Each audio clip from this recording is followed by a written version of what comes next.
4월 3일 새벽 예배를 시작하겠습니다. 사도신경으로 우리의 신앙을 고백하시겠습니다. 나는 전능하신 아버지 하나님 천지의 창조주를 믿습니다. 나는 그의 유일하신 아들 우리 주 예수 그리스도를 믿습니다. 그는 성령으로 잉태되어 동정녀 마리아에게서 나시고 본디오 빌라도에게 고난을 받아 십자가에 못 박혀 죽으시고 장사된 지 사흘 만에 죽은 자 가운데서 다시 살아나셨으며 하늘에 오르시어 전능하신 아버지 하나님 우편에 앉아 계시다가 거기로부터 살아있는 자와 죽은 자를 심판하러 오십니다.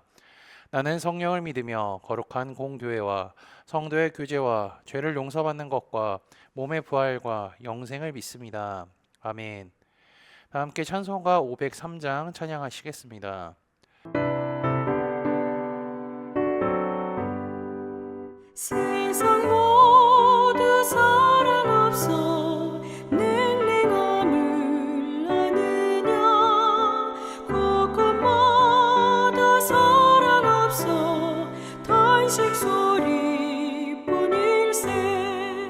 악을 선케 만들고 모든 소망 이루는 사랑 얻기 위하여 저들 오래 참았네 사랑 없는 까닭에 사랑 없는 까닭에 사랑 얻기 위하여 저들 오래 참았네 곳곳마다 번민함은 사랑 없는 연고요 지근하게 손을 펴고 사랑받기 원하네 어떤 이는 고통과 근심 걱정 많으니 사랑 없는 까닭에 저들 실망하도다 사랑 없는 까닭에 사랑 없는 까닭에 사랑 없는 까닭에 저들 실망하도다 어떤 사람 우상 앞에 목을 빌고 있으며 어떤 사람 자연 앞에 사랑 요구하도다 먼저 믿는 사람들 예수 사랑 가지고 나타내지 않으면 저들 실망하겠네 예수 사랑 가지고 예수 사랑 가지고 나타내지 않으면 저들 실망하겠네 기갈 중에 있는 영혼 사랑받기 원하며 아이들도 소리 질러 사랑받기 원하네 저들 소리 들을 때 가서 도와줍시다 만민 중에 나가서 예수 사랑 전하세 예수 사랑 전하세 예수 사랑 전하세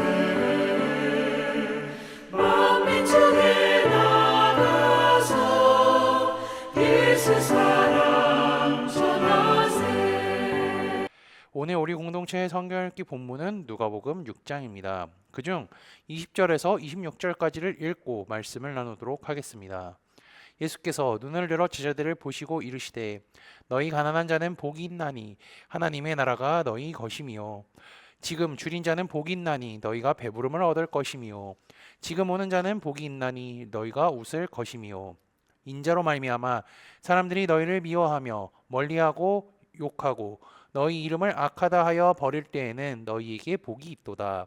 그날을 기뻐하고 뛰놀라. 하늘에서 너희 상이 큼이라. 그들의 조상들이 선지자들에게 이와 같이 하였느니라. 그러나 화 있을진적 너희 부요한 자여 너희는 너희의 위로를 이미 받았도다. 화 있을진저 너희 지금 배부른 자여 너희는 줄이리로다. 화 있을진저 너희 지금 웃는 자여 너희가 애통하며 울리로다. 모든 사람이 너희를 칭찬하며 화가 있도다. 그들의 조상들이 거짓 선지자들에게 이와 같이 하였느니라. 아멘. 누가복음 6장 17절에서 49절은 예수님의 평지 설교에 대한 내용입니다. 이와 비슷한 것이 마태복음 5장에서 7장에 있는 그 유명한 산상 설교죠. 두 말씀을 비교해 보면 매우 비슷한 것을 우리는 또 확인할 수가 있습니다. 그럼에도 불구하고 차이가 존재하죠. 우선은요, 마태복음은 107절로 되어 있으며 누가복음은 30절로 비교적 짧습니다. 그 다음은 축복의 수와 내용의 차이가 있죠. 마태복음은 그 유명한 팔복을 선언하지만 누가복음은 4개의 축복과 4개의 저주를 선언하죠. 그리고 또 다른 차이는 이것을 말씀하신 시기의 차이가 있습니다. 마태복음은요, 12제를 선택하기 전에 예수님이 본격적인 활동을 하시기 이전에 가르쳐 주신 말씀이고요. 누가는 예수님의 설교를 12제자가 선택한 이후 예수님의 본격적인 공생애 활동을 시작하신 이후에 소개하고 있죠. 이 두 본문을 비교해서 읽어보신다면 예수님의 가르침에 대해서 더 깊게 이해하실 수 있으실 것입니다. 자, 그럼요. 이 누가복음의 이 평지설교를 9절로 나누면 4가지의 부분으로 나눌 수 있는데요. 첫 번째는 17절에서 19절 이 말씀을 하게 된 배경이고요. 20절에서 26절은 축복과 저주 선언입니다. 그리고 27절에서 38절은 기독교적 사랑에 대한 설교며 39절에서 49절은 비유 설교로 되어 있죠. 제가 읽은 말씀은요, 두 번째 부분인 축복과 저주에 대한 내용이죠. 누가는 예수님의 가르침을 듣는 사람은요, 제자들임을 분명히 하고 있습니다. 왜냐하면 가르침이 있기 전에 12제자들을 세우셨기 때문이죠. 그리고 예수님의 기적을 보고 수많은 사람들이 모여서 이 말씀을 듣기 시작합니다. 주님은 가장 먼저 가난한 사람이 복이 있다라고 하죠. 여기서 가난한 자는요, 마태복음에 기록된 대로 심령이 가난한 자이기도 하지만 물질적으로 가난한 자이기도 합니다. 이게 진짜 무엇이 가난인지 따져본다면요, 물질적으로 가난하다고 하는 것이 맞을 것이죠. 왜냐하면 부유한 자, 부자는요, 화가 있을 것이기 때문입니다. 왜 부유한 자에게 화가 있을까요? 부자라고 해서 그러면 다 화를 당한다는 건가요? 아닙니다. 부자라고 해서 정죄되거나 저주받는 것은 아니죠. 예수님이 말씀하신 부유한 자가 화가 있을 것이라는 건요, 그들이 하나님께 소망과 기대를 두지 않고 다른 곳으로부터 이미 위로를 받고 있기 때문입니다. 태생적으로 부유한 자가 있을 수 있습니다. 마가를 한번 볼까요? 마가는요, 그의 집에 사람들이 많이 모일 정도로 컸으며 종이 있었던 집입니다. 그럼 마가는요, 당시에 어느 정도 사는 부자라고 할 수 있는데 그는 화를 입었을까요? 아닙니다. 그는 부자였지만 자신이 갖고 있는 것을 주님께 기꺼이 내놓았으며 하나님께서 자신에게 주신 재물이라는 복을 제대로 사용할 줄 아는 인물이었죠. 이런 마가와 달리 반대의 인물이 있었습니다. 누가복음 18장에도 기록된 주님께 찾아왔던 한 간원이죠. 그는 관원이라 부자였고요, 계명도 잘 지켰습니다. 그런데 주님은 그에게 한 가지 부족한 것이 있다라고 말씀하셨는데요.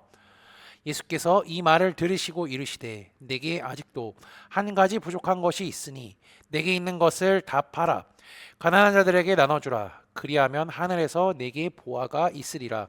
그리고 와서 나를 따르라 하시니. 가지고 있는 것을 다 팔아서 가난한 사람들한테 나눠주고 예수님을 따르라고 말씀하신 거죠. 예수님은요, 이 행동을 진짜 하기를 원하셨다기보다는 사실 그 사람이 이 정도까지 행동할 수 있는 마음을 갖고 있는지 확인하려고 했던 것입니다. 그러나 그 사람은 부자였기 때문에 근심하여 자기의 집으로 돌아갔습니다. 이러한 사람들이 부유함으로 인하여서 화를 입는 것이죠. 이어서 주님은 줄인 자 역시 복이 있다라고 합니다. 이들은 지금 줄이고 배고픈 것이 맞습니다. 육체적으로도 배가 고프고요, 그리고 영적으로도 배가 고픕니다. 그러나 주님의 말씀을 듣고 먹으면요, 영적으로 배가 부르게 될 뿐만이 아니라 육체적으로도 배가 부르게 될 것입니다. 왜냐하면요, 예수님은 자기의 말씀을 듣기에 모인 사람들의 육신적 피로를 채워주시는 분이기도 하기 때문이죠.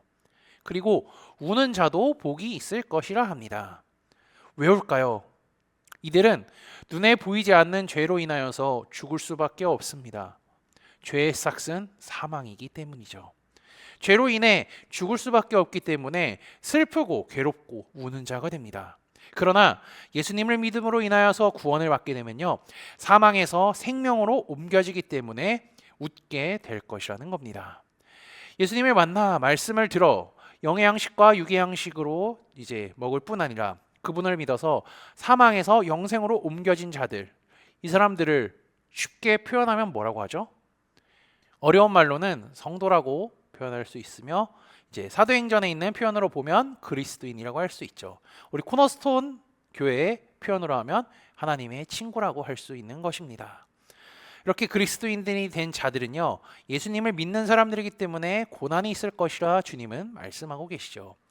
인자로 말미암아 사람들이 너희를 미워하며 멀리하고 욕하고 너희 이름을 악하다 하여 버릴 때에는 너희에게 복이 있도다. 예수님을 믿게 되면 그로 인하여서 다른 사람들에게 네 가지의 괴롭힘을 받는다고 이야기하죠. 미움, 멀리하고 욕하고 이름에 또한 모욕을 받는다고 하죠. 미워함은 박해를 의미하고요. 멀리함은 유대인들의 회당으로부터 축출을 의미합니다. 즉 유대인 공동체로부터 이제 멸시를 받고 유대인이 아닌 취급을 받게 된다는 거죠. 그리고 욕을 하다는 것은요, 비방하거나 저주하는 것을 의미합니다. 그리고 모욕은 정죄의 의미가 있죠. 어쨌든 22절에서 주님께서 말씀하신 네 가지의 박해는요, 그리스도인이 그리스도 때문에 당하는 것입니다. 이 가르침을 듣고 있는 제자들과 사람들은요, 체감이 되지 않겠지만 예수님이 승천하시고 나서 그들이 복음을 전파하며 사역을 감당하면서부터 이 가르침이 기억날 것이죠. 그러면 그 뒤에 하신 말씀도 자연스럽게 생각날 것입니다. 그날에 기뻐하고 뛰놀라 하늘에서 너희 상이 큼이라 그들의 조상들이 선지자들에게 이와 같이 하였느니라. 아멘. 예수님으로 인하여서 박해를 받게 되면 자연스럽게 주님의 가르침이 생각나게 될 것이며, 다른 사람들이 보기에는 고난과 역경의 연속이지만 주께서 함께 하시고 기쁨을 주시니 감사하며 자신들의 사역을 감당했을 것이죠. 그리고 이제 24절, 25절 저주에 대한 내용이 나오는데요. 이것은요, 앞서 축복과 연관되어서 이야기했습니다. 그럼 이제 마지막 26절을 한번 볼까요? 모든 사람들이 너희를 칭찬하면 화가 있도다. 그들의 조상들이 거짓 선지자들에게 이와 같이 하였느니라. 마지막 저주의 내용은요, 앞서 세 가지 저주와 형태상 차이가 존재합니다. 사람들로부터 좋은 평판과 칭찬을 듣기 위해 사는 삶을 경고하는 거죠. 주변 사람들로부터 좋은 사람으로 보기 위해 살아가는 것이 목표가 되어서는 안 된다는 겁니다.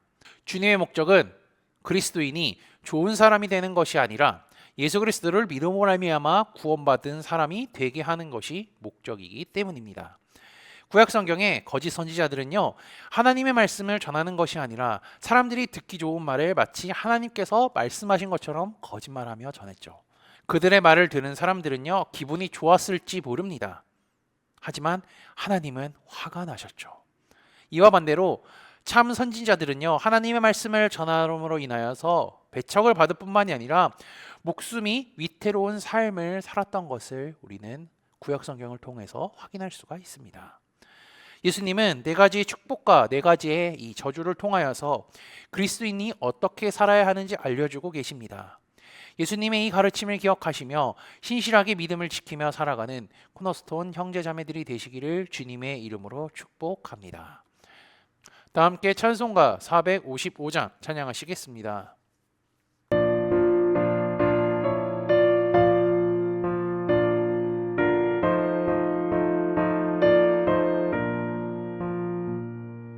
주님의 마음을 본받는 자, 그 맘에 평강이 찾아오는 험악한 세상을 이기리니 하늘로부터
함께 기도하시겠습니다. 우리를 사랑하시는 전능하신 하나님 아버지, 이 시간도 주 앞에 나와 예배할 수 있게 하심에 감사합니다. 주께서 만드신 세상을 보며 살아갈 때 아버지의 은혜를 경험하게 하시며 감사할 수 있는 믿음을 허락해 주옵소서. 오늘 예수님께서 가르쳐 주신 네 가지 축복과 네 가지 저주가 무엇인지 말씀을 통해 깨닫게 하시니 감사합니다. 주께서 가르쳐 주신 이유가 예수님을 구주로 믿는 그리스도인들이 어떻게 살아가야 하는지 삶의 방향성을 제시해 주셨으니 이 가르침을 기억하여 주의 말씀에 순종하며 살아가는 믿음의 형제자매들이 되도록 인도하여 주옵소서. 지난주 말씀을 기억하며 기도합니다. 하나님의 친구를 통하여 구원의 기회가 주어지며 심판이 지어진다는 사실을 말씀을 통해 깨닫게 하시니 감사합니다. 하나님께서는 친구인 우리를 생각하시는 분일 뿐더러 그분의 친구가 된 우리를 통해 구원의 역사를 이루어 가심을 보게 하시니 감사합니다. 우리가 하나님의 친구인 것을 늘 기억하게 하사 하나님을 제대로 믿는 믿음을 주시어 우리를 통하여 주변 사람들에게 생명과 선한 영향을 끼치며 살아가도록 인도하여 주옵소서. 예수 그리스도의 이름으로 기도합니다. 아멘. 이 시간 합심으로 기도할 제목들을 나눕니다. 먼저 형제 자매들의 고통을 위해 기도하시고요. 복음을 듣고 구원받는 사람이 많아지기를 위해 기도하시기 바랍니다. 그리고 교회를 이끌어 가시는 사랑하는 한임 목사님과 사역자들을 위해 기도해 주시기 바라며 오늘 진행되는 목회자 세미나를 위해 내일 진행되는 금요 기도회를 위해 속으로 번들을 위해 환호의 건강과 회복을 위해 각자 가지고 계신 기도의 제목들을 놓고 기도하시기를 바라며 오늘도 주 안에서 승리하십시오.